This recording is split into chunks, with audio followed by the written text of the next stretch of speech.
ओंकार बिंदु सजक्त नित्यं ध्यायेति योगिनः कामदं मोक्षदं चैव ओंकाराय नमो नमः।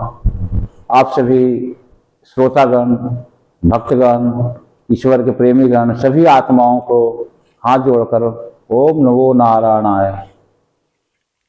आज का बहुत रोचक विषय है कि ईश्वर भगवान से हम प्रेम कैसे रखें, ईश्वर भगवान को समझें।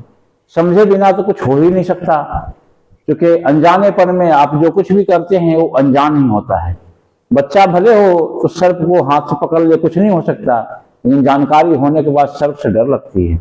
इस प्रकार से भगवान से प्रेम कैसे हो, भगवान के प्रति समर्पित कैसे करें हो, और भगवान को जानने के लिए हम कैसे जागरूक हों, जिज्ञासा कैसे बढ़े, ईश्वर के प्रति हमारी रुझान कैसे हो, हमारी आस्था कैसे बढ़े, ईश्वर से हमारे लगाव कैसे हो। क्योंकि ईश्वर शब्द के बारे में, भगवान शब्द के बारे में सिर्फ सुनते आए हैं, जानने के हम लोगों ने प्रयास किया ही नहीं। ईश्वर से प्रेम, पहले आप भगवान समझें। भगवान का अर्थ है भगवान। भ से भूमि, व से वायु, अ से आकाश, ज से जल, और से अग्नि। भगवान पंच तत्व को ही भगवान कहते हैं। आप इससे बाहर, पंच तत्व यानी बैलेंस, संतुलन हो पंच तत्वों का, इसके बाद भगवान तत्व है। तो भगवान के प्रति समर्पण, जब तक आपको किसी भी एक ईश्वर, अपने पिता को पिता मानना पड़ता है। पिता को कोई जानता नहीं पिता कौन है।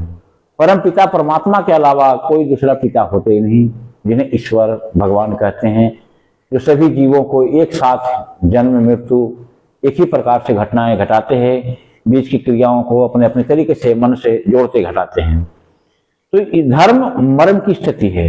धर्म के बारे में कहें, भगवान के बारे में कहें, भगवान जीता जागता चिराग है, अनंत सागर का नाम भगवान है। यहाँ छोटे मोटे चीजें नहीं होती, एक विचार के तिनका नहीं होते। भगवान सर्वव्यापी होते हैं, जो हर जगह पे विद्यमान होते हैं। मंदिर शब्द नहीं है मूलतः, मंदिर। जब तक मन के अंदर आप प्रवेश नहीं करते हैं, तब तक मंदिर में आपका कोई रस नहीं रहेगा, ये दिखावे रहेंगे। ईश्वर के प्रति जब आप जागरूक होंगे तो मंदिर में जाने के बाद ही मंदिर में प्रवेश करेंगे। पहली चीज ऐसी है कि भगवान से प्रेम कब होगा, आप इस विषय पे चर्चा करते हैं। काम का ठीक उल्टा भक्ति होता है, ठीक उल्टा। एक पूरब है तो दूसरा पश्चिम है, या एक उत्तर है तो दूसरा दक्षिण है। तो काम और भक्ति के जोड़ का नाम प्रेम है। भगवान हमें ऐसा कर देना, वैसा कर देना, मन का संग, ये दोनों कामना की साथ।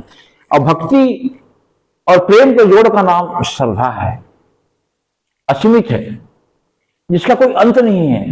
भगवान पर एक फूल चढ़ाया, अरे हमारे दिल में उमंग उठी तो 1000 फूल भी चढ़ा सकते। नेत्र कमल नयनम, रावण जैसे 1000 फूल चढ़ा दिए थे, एक अपने आंख तक चढ़ा दिए। तो भगवान से जब भक्ति और प्रेम जुड़ जाए, आपके हृदय के अंदर भक्ति हो और प्रेम जुड़ा हुआ हो, तो आपकी अनंत सागर की तरफ प्रेम बहता जाएगा।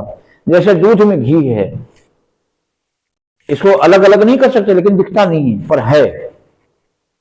इसको किस तरीके से मंथन किया जाए, वैसे ही ईश्वर का अंश जीव है, परमात्मा है, आप में भगवान है। लेकिन इसके पहले मंदिर में जाना पड़ेगा, मंदिर से फिर मंदिर में जाना पड़ता है, फिर ईश्वर की प्रेम अपने आप अनुकंपा होते रहती है। जो कार्य अर्थ है, जो जिस कार्य में लगे हुए हैं, अपने अपने कामनाओं के बारे में सोचते हैं, इनसे अलग तत्व, एक आनंद, एक गुदगुदी, एक उत्साह, एक उमंग, एक अपनत्व, एक सर्व जगत में एकता भाव, समता के आने की प्रक्रिया, ये भगवान के प्रेम होने के बाद ही ऐसा हो सकता है।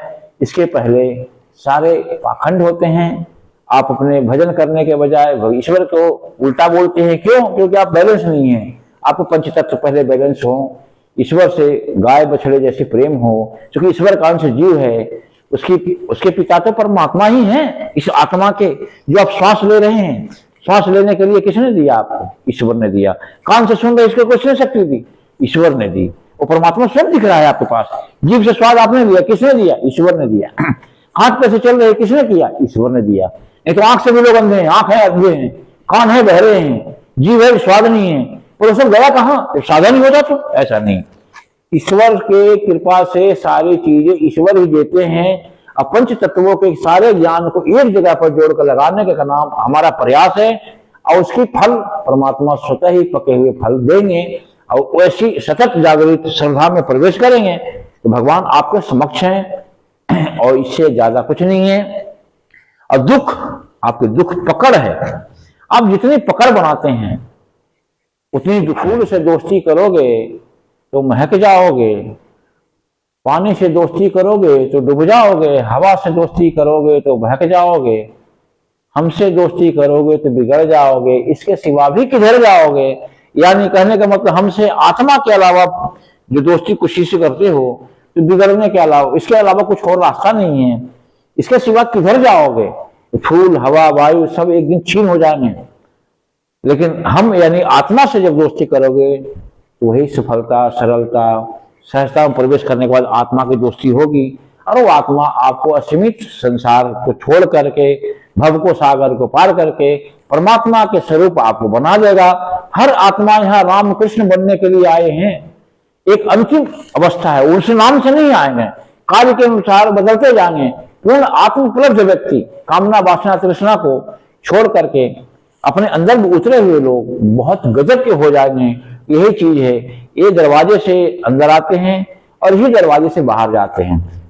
दरवाजा एक ही है अंदर भी आने का बात, पर दिशा बदल जाती है। उत्तर की तरफ आते हैं तो दक्षिण की तरफ चले जाते हैं, दूरी उतनी ही है, दरवाजा एक ही है। इसी प्रकार से परमात्मा अंतःकरण की तरफ आप आओगे तो अनंत सागर में प्रवेश कर जाओगे। ईश्वर के अलावा, आपके अलावा ईश्वर नहीं, ईश्वर के अलावा, इसके ईश्वर के बिना आप नहीं। ऐसी सतत अनुभूति श्रद्धा का सोपान है। इसलिए जड़ता की मोह मंजिल की तलाश पहुंचा देती है। थोड़े पल के लिए आप जिस भगवान को मानते हैं, भगवान संतुलित हैं, बैलेंस है, पंच तत्व हैं, पंच देव हैं, आप जिसे मानते हैं आप अपने वहीं से आंखें बंद करके स्मरण करने लगे हैं। आंखें बंद भी नहीं किया जाता, आधी खुली आधी बंद रखेंगे तो शक्ति का संचार होगी, बाहर भी देखेंगे अंदर भी देखेंगे। आती हुई सांस जिंदगी, जाती हुई सांस मौत। एक दिन समाधि की लग जाती है, सभी की लगती है, एक छोटी छोटी समाधियां हैं, एक दिन महासमाधि हो जाती है। जो धर्मगत समाधि लगाते हैं वो अपने प्रेम में, ईश्वर की भक्ति में लगा देते हैं, और धर्मगत बाह्य जगत में लगाते हैं, उनका अपना मकान, दुकान, ऐसे जो कुछ भी है, सिर्फ उसी में उतनी जिंदगी नहीं होती, वो भी जरूरी है, लेकिन धर्मगत एक अपने अंदर उत्साह, प्रेम, अनुकंपा, एक एक अणुओं से प्रेम की गहरी संवाद चलता रहे, अणु अपने अंदर प्रवेश करते हैं। इसे जीव जानवर भी आपसे प्रेम करेंगे। प्रेम के अलावा कुछ बचता ही नहीं, क्योंकि परमात्मा ने सभी, ईश्वर अंश जीव अविनाशी है, ईश्वर के ही सारे जीव बनाए हुए हैं। आप उसमें जाएंगे, उतरेंगे तो शेर भी आपको खून नहीं पिएगा। ऐसा हमारे इतिहास में नहीं, प्रत्यक्ष में भी हमारे सामने दो सर्प पैर छू के चला गया, कुछ नहीं हुआ। हम अपने जीवन के यथार्थ अनुभव जानते हैं। यदि आप प्रेममयी हैं, साधक हैं, तो आपको कोई कुछ नहीं कर सकता। ये इतिहासों में नहीं है, प्रत्यक्ष में भी है। लेकिन हमें ईश्वर से हट करके बाहरी आडंबरों से जितनी लगाव बढ़ती जाती है उतनी हम बेचैन होते हैं, परेशानी खड़ा होती है। हम ईश्वर से हटते जाते हैं। ईश्वर का प्रेम सरलता, सहजता, समर्पण में ही होता है। और जैसे जैसे मर्म में प्रवेश करेंगे वैसे वैसे धार्मिक बनेंगे, अधार्मिक बनेंगे, ईश्वर से प्रेम की अनुकंपा मिलेगी। फिर आपके शब्द छोटे मोटे शब्द नहीं, बहुत बड़े महावाक्य बनेंगे।